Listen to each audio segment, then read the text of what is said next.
writers for Sesame Street. I don't think we ought to get into that on an interview. Something happened. I need to listen very my movies. I have to be very back careful. on, actually. I have to be very careful when I do movies. Okay, we're back on, and we were talking about the theme song for Sesame Street and how that came about. Was there any kind of direction that was given before the piece was written? What are they looking for?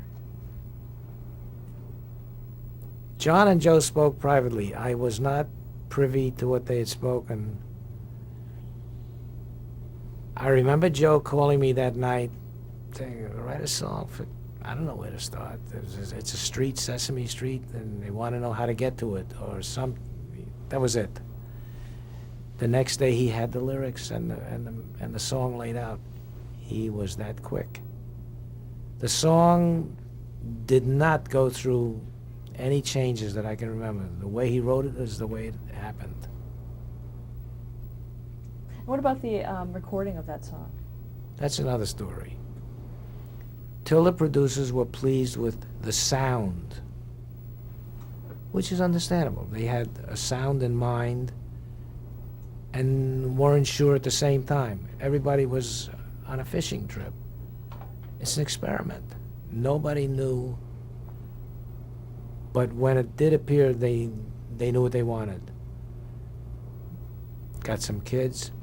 There was a vocal coach around town at that time. Her name was Lois Winter. Had the Wee Willie Winter Singers, and those were the original kids for the recording of the theme. The rest is all magic. It just happened.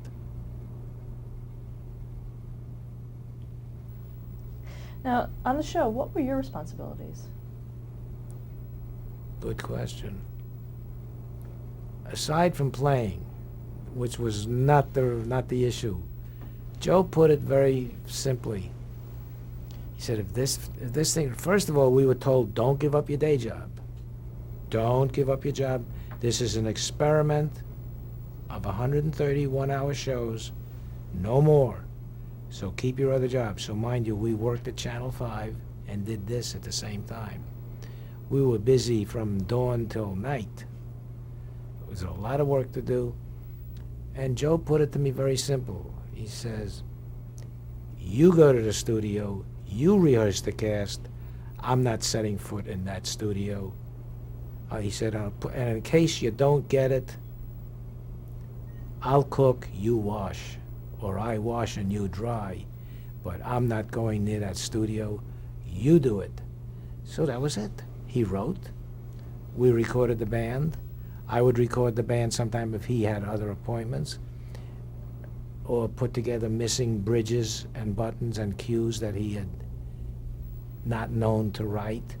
So I'd record those with the band, go to the studio, rehearse the cast, recorded them, either pre-recorded them or live performances. I worked in the studio. We worked long hours, early morning to late at night. But it was fun. How good was the cast with the music? The cast with the music? Good. Jim Henson singing songs like Being Green. I mean, it's not Pavarotti, but it's sure magic. It's a magic that can never be duplicated. Bob McGrath singing Your Face is Special, My Face is Special, One Fine Face. Loretta Long singing Grungy Club Garden. These are all great moments. And then coming in with a song like Sing for the cast.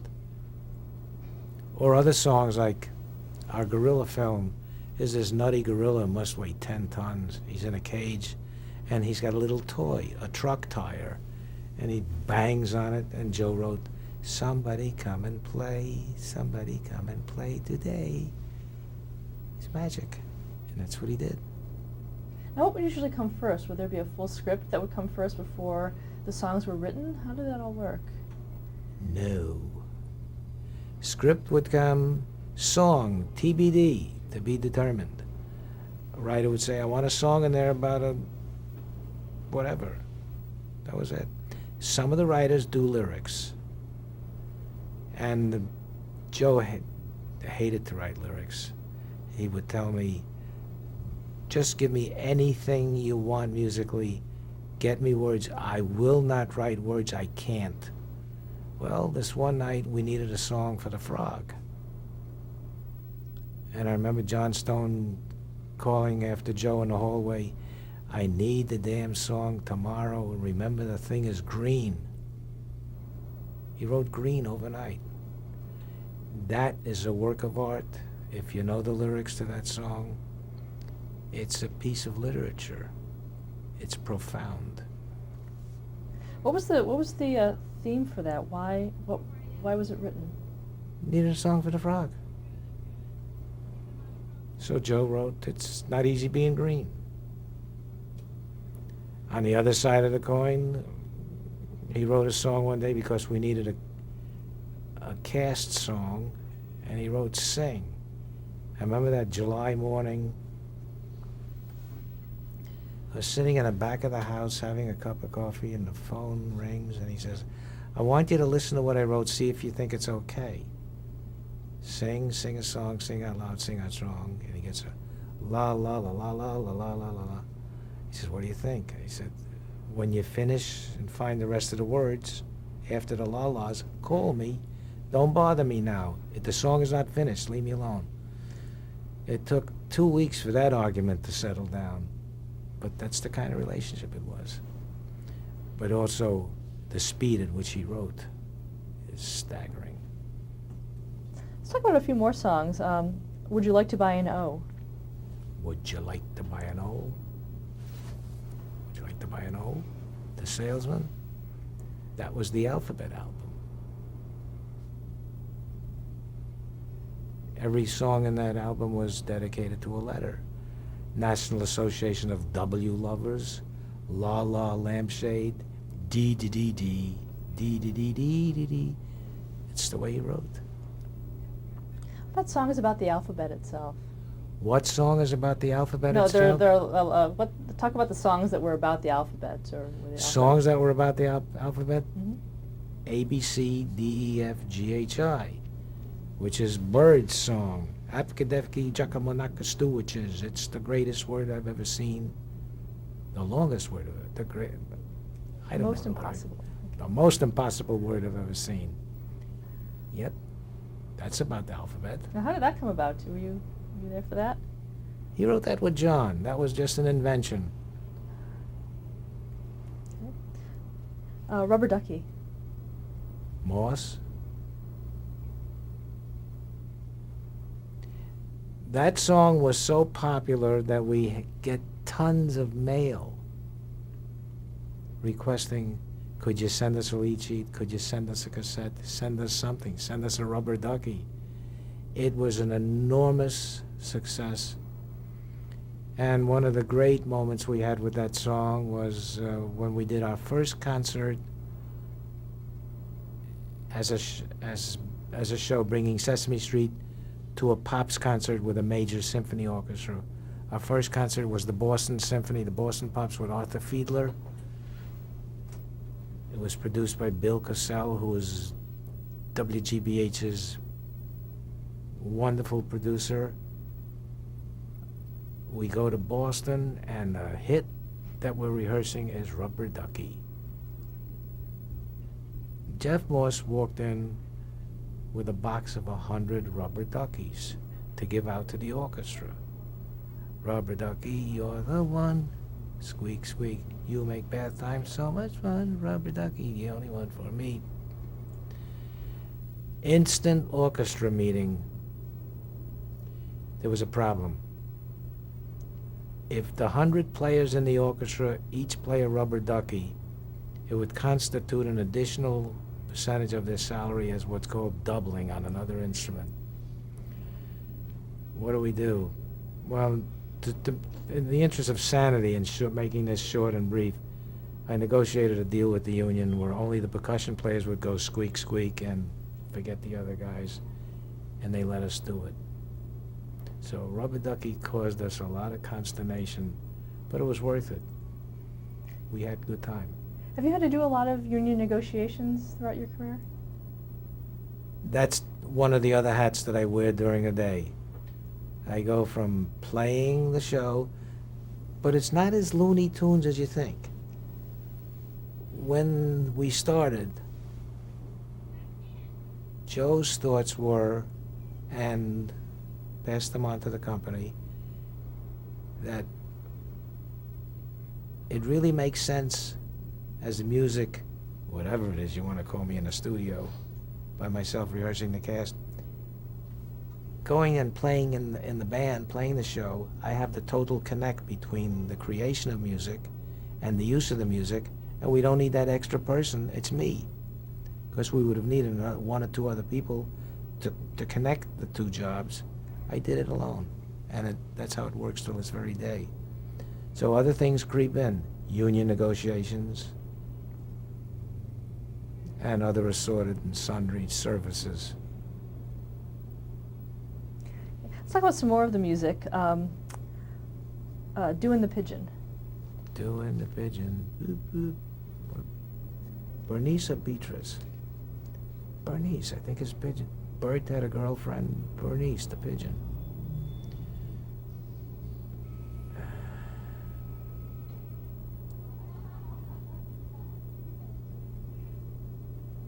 Bernice, I'm trying to conjure up something.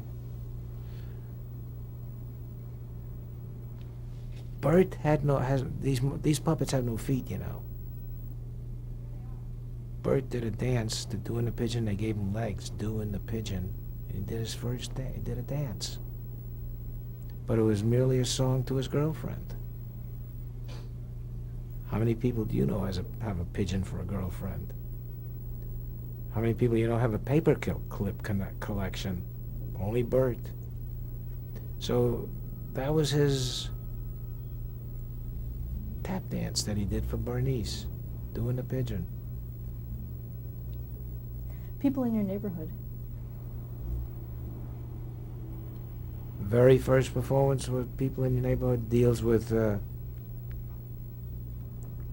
professions and crafts that we deal with in our daily lives. The first version was Jeff Moss wrote, a postman, a fireman. A postman is a person in your neighborhood. A fireman is a person in your neighborhood. These are people that you see each day. They're local tradesman, doctor, dentist, anything you want. We still do it. We still use it. We still use sing. We have our standards, and they're as strong and alive as ever. Is the instrumentation the same? For the band, hasn't changed. The only thing that changes is when someone dies, we get another one. Nothing changes. What about the music, the tempos, or anything about the music itself? Does that change over time? No, the only thing we have changed is over the last 5 seasons, we have a new music director and arranger who is probably as world-class as it gets. His name is Mike Renzi. And his arrangements are staggering.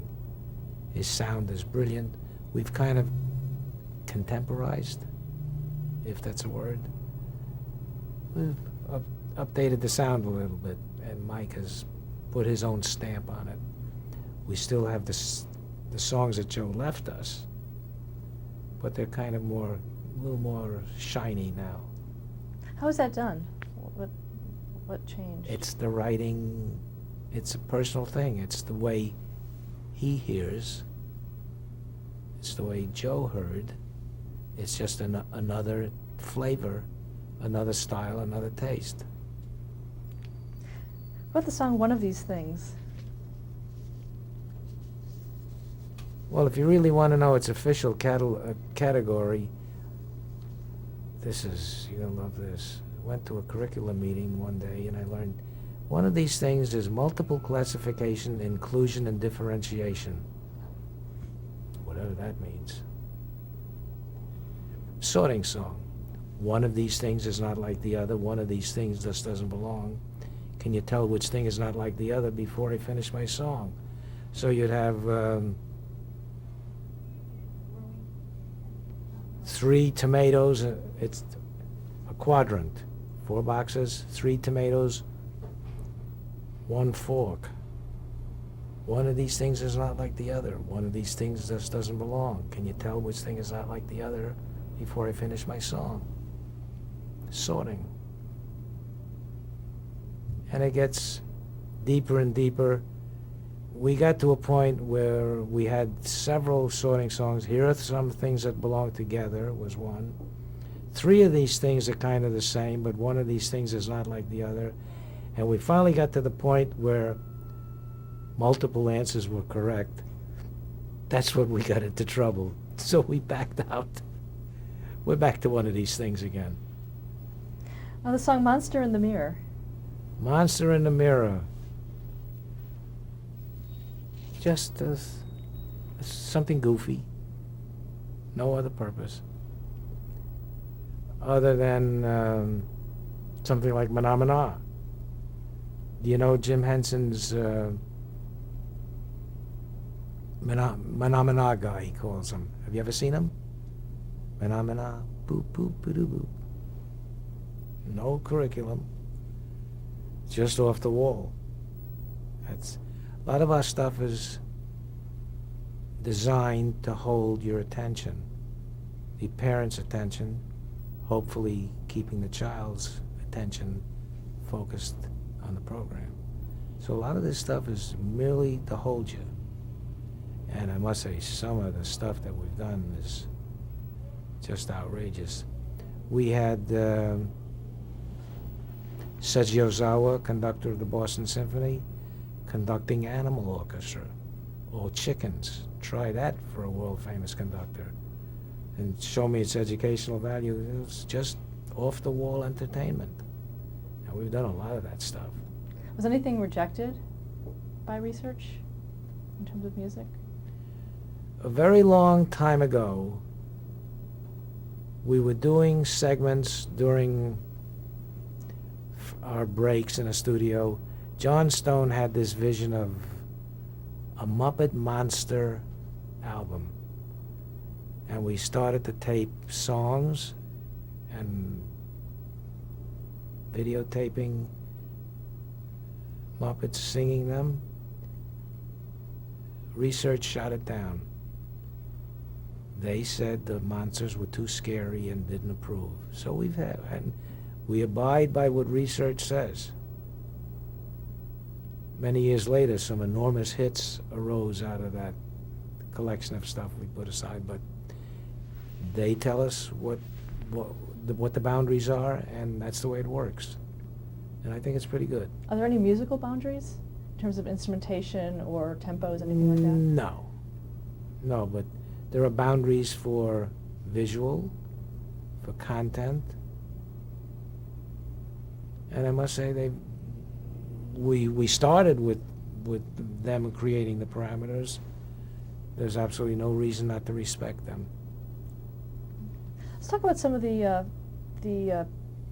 people that work on the show, characters. Carol Spinney. Working with him. What can I say about a man who lives in a yellow suit? Walks into a hotel and says, "I'm Big Bird," and the hotel clerk will say, "And I'm Napoleon." It's total anonymity. But he's marvelous. He's also Oscar. Did you know that? He's also Bruno. Bet you didn't know that. Did you know Bruno? Mm-hmm. He did the most amazing piece of puppetry that I've ever seen. Bruno was an enormous guy, trash man, I guess, holding a can, so his arms were wrapped around the can, in which there was Oscar. And he would roller skate out onto the stage as Bruno and kept it all together. Bruno would talk to Oscar, and Oscar would talk to Bruno, and hold the can. Oscar would come up out of the can, talk to him, go back in the can. I don't know how he did it. It's the most amazing feat of puppetry I've ever seen. How about Carol Spinney's musical abilities? How do you play to those? We're gonna get into trouble. We get there eventually. We get a performance out of him somehow, some way. Not everybody is a singer. For those that sing less than others, that's what we have a music department for, to teach, to help. And even if it's one note at a time, we're gonna get it to work. And they do some amazing stuff. What Jim Henson?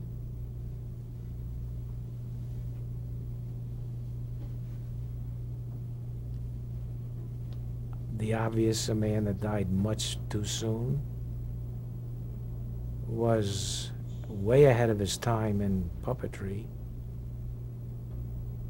and had a brilliant, fruitful mind. He had an eye for what puppets should look like, and his were the zaniest things we had ever seen. So going back with that, keeping that in mind, when we were collecting segments of a Muppet Monster album, he created monsters. Though at that time, research said the monsters were scary, drop it. That was the end of it. Wish you could have seen some of those. So they appear from time to time.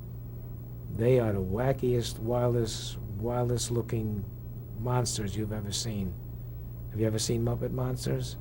They're just totally off the wall. What about Jim Henson's musical style? His musical style? Who's a puppeteer? Frank Oz? Brilliant.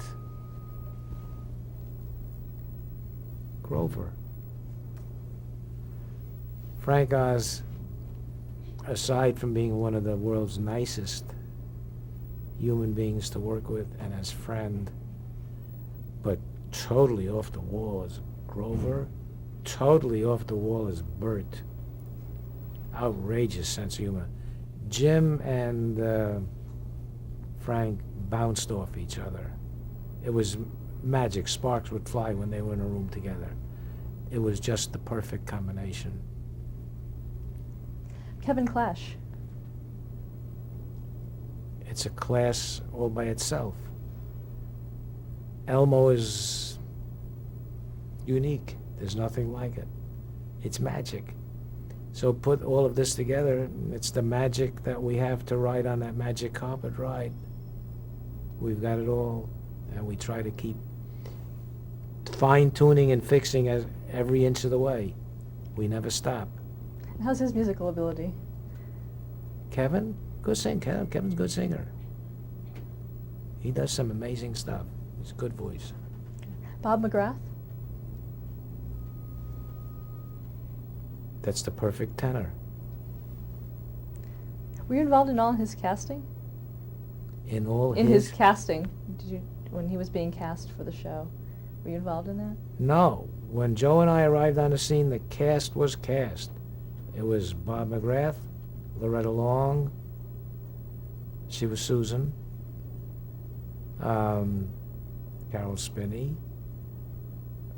Ernie and Bert, that was Jim and Frank, and Matt Robinson, who was Gordon. And Mr. Hooper, we can't forget Mr. Hooper, Will Lee. That was the cast. We'll talk about working with Bob McGrath. What was that? Talk about working with Bob McGrath. This is a total professional. As nice a person as you'd want to know. I can't say more. I mean, that's as good as it gets. This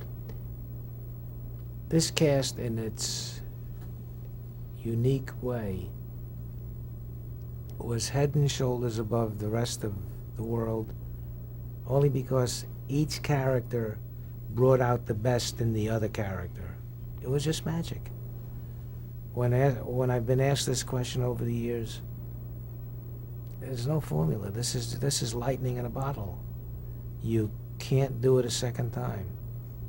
It's something that happens only once. The coming together of these people at a point in time when there was a need. And it's magic. You can't plan on it. Oh, Loretta Long. Loretta Long is here. Was Susan.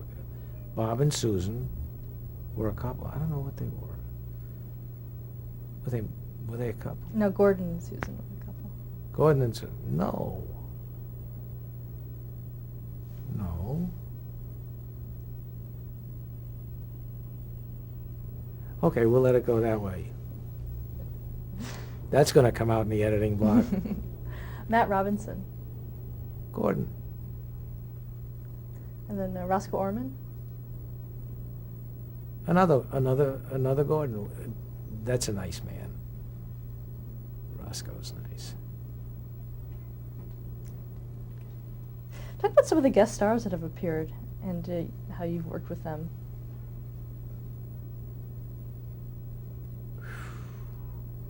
There are hundreds of them. Who are some of your favorites? Well, one of my favorite moments was Lou Rawls. I was very gung-ho and doing every part of this job best I could. There I was in the studio with Lou Rawls. He's going to do the alphabet song, A, B, C, D, E, F, G. And like a good studio person, I say, would you like a cue card? And he ripped at me. A cue card for the alphabet? Get lost, kid. So I got lost. So did he. A, B, C, D, E, F. 3 times. He couldn't find G. He says, hey, come back with the card. So was one of the fun moments. Victor Borger was a great moment. You remember Victor Borger? Would come in, sit down at his Bosendorfer, open the piano bench, take out his seat belt, fasten himself in, put the music on the piano, turn it upside down, start to play. Total insanity. We've had amazing guests over the years.